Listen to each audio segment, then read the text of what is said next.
या interest free loans, concession 0 तक भी जा सकता है। लोन्स एट कंसेशनल रेट में इंटरेस्ट फ्री लोन का भी अकाउंटिंग सेम तरीके से होगा, जैसा इसका हो रहा है वैसे ही होगा।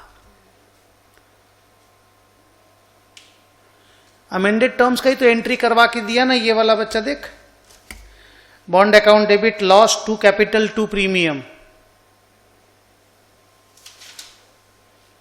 प्रीमियम बढ़ जाएगा, मतलब आप इक्विटी कंपोनेंट को बढ़ा दोगे पीएल को डेबिट करके।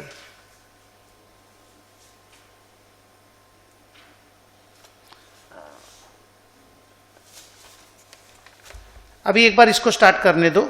Loans at concessional rate of interest, उसको खुशी क्लास के बाद अलग से पूछ लेना व्हाट्सएप में। सुनो, अगर कोई भी कंपनी किसी को भी कंसेशनल रेट पे, मतलब मार्केट रेट ऑफ इंटरेस्ट मान लीजिए, मार्केट रेट ऑफ इंटरेस्ट मान लीजिए 10% है, और अपने किसी इंप्लॉय को 7% रेट ऑफ इंटरेस्ट पे लोन दे रही है, तो आपको सिंपल सा दिमाग में यह समझना है कि ये और कुछ नहीं है, सैलरी पेमेंट कर रही है। वो जो 3% का डिफरेंशियल है ना,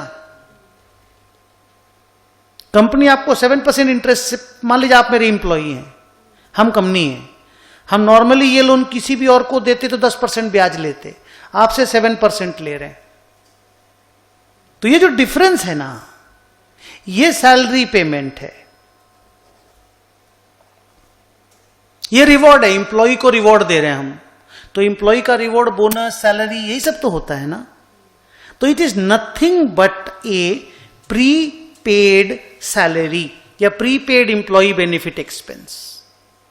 सर मतलब ये सुनना अच्छे से, प्रीपेड वर्ड क्यों यूज किया उसके लिए, पहले तो मैंने बोला इट्स ए सैलरी, फिर मैंने प्रीपेड वर्ड यूज किया, माने सैलरी प्रीपेड, सैलरी ही है, प्रीपेड वर्ड क्यों यूज किया वो भी सुन लो।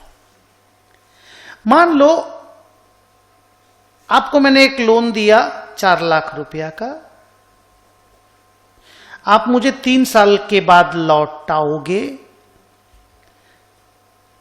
आप मुझे 7% करके इंटरेस्ट दोगे, यानी 28,000 रुपीज करके अगले 3 साल तक इंटरेस्ट पे करोगे, और उसके बाद 4 लाख रुपए का प्रिंसिपल आप मेरे को लौटा देंगे।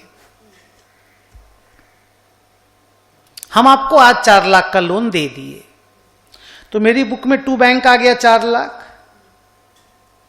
लेकिन डेबिट में हम लोन कितना लिखेंगे इसी का पढ़ाई है। मतलब today in Ind AS 109 we are learning कि if the company gives a loan of rupees 4 lakh to an employee, but that is a concessional rate of interest wala loan, then loan will not be recorded as an asset at the disbursement amount, rather loan का भी division होगा, जैसे compound financial instrument में होता था, similar type का काम यहां पर भी होगा। अब सर क्या होगा, तो आंसर इज हम लोग लोन का फेयर वैल्यू निकालेंगे। सर कैसे निकलता है fair value, present value of future cash flow using market rate of interest, जो अभी 2 दिन से कर रहे थे। तो मुझे बताओ, being a company, against this 4 lakh मुझे जो फ्यूचर में पैसा मिलेगा उसका अमाउंट बताना है कि कितना कितना पैसा मिलेगा। बोलो, 28,000 करके अगला 3 साल तक मिलेगा, और 4 लाख रुपया 3rd ईयर एंड में मिलेगा। बोलो, मिलेगा ना 4 लाख रुपया 3rd ईयर एंड में। तो अगर हम इसका प्रेजेंट वैल्यू निकालते हैं using market rate of interest of 10%, using market rate of interest of 10%, तो मान लो प्रेजेंट वैल्यू आता है 3,84,000 से, बाकी हम निकाल के दिखा करके अच्छे से सब कुछ करा के देंगे। मान लो 3,84,000 आता है, 384,000। तो इंड AS 109 बोलता है your loan asset should be measured at its fair value, not at the payment amount. आप जो किसी को 4 लाख रुपया दिए हो वो आपका असेट नहीं है, आपका असेट 384 है।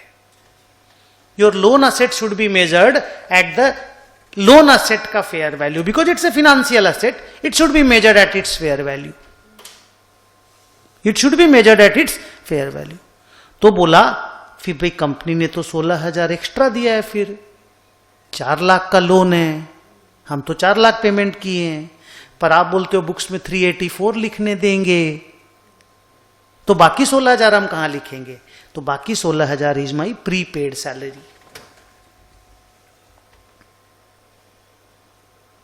इसीलिए मैंने प्रीपेड वर्ड यूज किया।